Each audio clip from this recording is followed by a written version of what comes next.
स्वागत है आपका अपने परिवार एमएस क्लासेस में। तो दोस्तों आज हम कक्षा 10 के फिजिक्स में पढ़ने वाले हैं प्रकाश किरण। आखिर ये प्रकाश किरण क्या होता है, इसकी परिभाषा क्या होती है, ठीक, और इसके कितने भाग होते हैं। तो इस प्रकाश किरण से संबंधित आज हम सभी मुद्दों पर चर्चा करने वाले हैं। तो बने रहिए वीडियो के अंत तक। और तो चलिए हम देखते हैं कि आखिर प्रकाश किरण होता क्या है।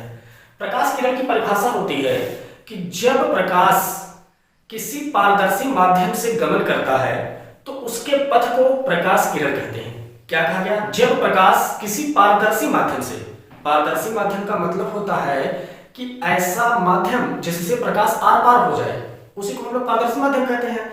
तो इसमें कहा क्या गया है कि जब प्रकाश किसी पारदर्शी माध्यम से होकर गुजरता है तो उसका जो पथ होता है, रास्ता, उसी को हम लोग प्रकाश किरण कहते हैं। और साथ ही साथ प्रकाश के समूह को हम लोग प्रकाश पुंज कहते हैं। जब प्रकाश समूह से होकर गुजरती है, ठीक, उसी को हम लोग क्या कहते हैं? प्रकाश पुंज कहते हैं। अब ये प्रकाश पुंज के 3 भाग होते हैं। प्रकाश पुंज को मुख्यतः 3 भागों में बांटा गया है। पहला नंबर होता है अभिसारी प्रकाश पुंज। क्या? अभिसारी प्रकाश पुंज। अब ये अभिसारी प्रकाश पुंज क्या होता है? दूसरा नंबर होता है आपका अपसारी प्रकाश पुंज। क्या? अपसारी प्रकाश पुंज, ठीक। अपसारी प्रकाश पुंज के बाद जो तीसरा नंबर होता है वह होता है आपका समांतर प्रकाश पुंज। समांतर प्रकाश पुंज, ठीक है दोस्तों। चलिए, आपने देखा प्रकाश किरण की परिभाषा, इसका क्या मतलब होता है, हम लोगों ने देख लिया कि प्रकाश जिस माध्यम से होकर गुजरती है, या प्रकाश या जब प्रकाश किसी पारदर्शी माध्यम से होकर गुजरती है तो उसका जो पथ होता है उसी को हम लोग प्रकाश किरण कहते हैं। और प्रकाश के समूह को ही प्रकाश पुंज कहते हैं। इस प्रकाश पुंज को 3 भागों में बांटा गया है। एक अभिसारी प्रकाश पुंज, दूसरा अपसारी प्रकाश पुंज और तीसरा समांतर प्रकाश पुंज।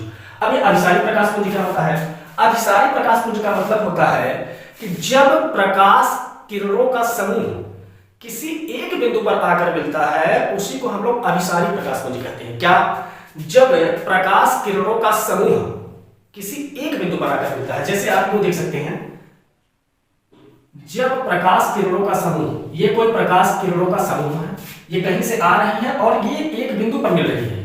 तो यही हमने कहा, जब प्रकाश किरणों का समूह किसी एक बिंदु पर आकर मिलती है तो उसी को हम लोग अभिसारी प्रकाश पुंज कहते हैं। क्या कहते हैं? अभिसारी प्रकाश पुंज, ठीक है दोस्तों। ऐसी स्थितियां अभिसारी बनती है, समझ में? जब प्रकाश किरणों का समूह एक बिंदु पर आकर मिलेगी तो अभिसारी प्रकाश पुंज कहलाता है। अच्छा, इसी का जस्ट अपोजिट आपका दूसरा होता है। दूसरा क्या होता है? दूसरा है आपका अपसारी प्रकाश पुंज। अब ये अपसारी प्रकाश पुंज होता क्या है?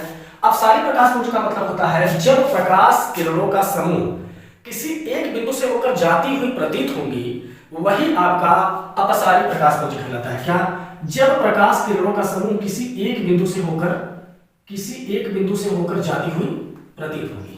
जब प्रकाश किरणों का समूह किसी एक बिंदु से होकर जाती हुई प्रतीत होती है तो ऐसी स्थिति में इसको हम लोग अपसारी प्रकाश पुंज कहते हैं। क्या कहते हैं? अपसारी प्रकाश पुंज। यहां तक बातें क्लियर हुई? अच्छा, तीसरा नंबर होता है समांतर प्रकाश पुंज। ये समांतर प्रकाश पुंज क्या होता है? समांतर प्रकाश पुंज का मतलब होता है प्रकाश किरणों का वह समूह जो समांतर रेखा में चलती है उसी को हम लोग समांतर प्रकाश पुंज कहते हैं। जैसे इस प्रकार से जब प्रकाश किरणों का समूह एक समान रेखा में चलती है, समांतर में चलती है, तो इसी को हम लोग समांतर प्रकाश पुंज कहते हैं। क्या कहते हैं? समांतर प्रकाश पुंज। तो दोस्तों आपको ये तीनों समझ में आ गया होगा। चलिए एक बार फिर से रिवाइज करते रहेंगे।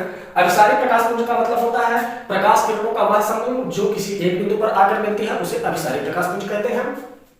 अपसारी प्रकाश पुंज का मतलब होता है प्रकाश किरणों का वह समूह जो किसी एक बिंदु से होकर जाती हुई प्रतीत होती है, उसे अपसारी प्रकाश पुंज कहते हैं। समांतर प्रकाश पुंज का मतलब होता है प्रकाश किरणों का वह समूह जो एक समान अंतर पर चलती है या समांतर रेखा में चलती है, उसी को हम लोग समांतर प्रकाश पुंज कहते हैं। तो आई होप ये पूरा टॉपिक आपको प्रकाश किरण वाला समझ में आया होगा। यदि नहीं समझ में आता, वीडियो को एक बार 2 बार और देखिएगा। और हाँ, इस वीडियो को केवल अपने तक सीमित मत रखिएगा, अपने अन्य दोस्तों तक भी इसे शेयर करने का प्रयास कीजिए। तो चलिए दोस्त, यदि आप हमारे चैनल पर नए हैं तो चैनल को लाइक, सब्सक्राइब और शेयर करना बिल्कुल ना भूलिएगा। इन्हीं बातों के साथ आपको धन्यवाद।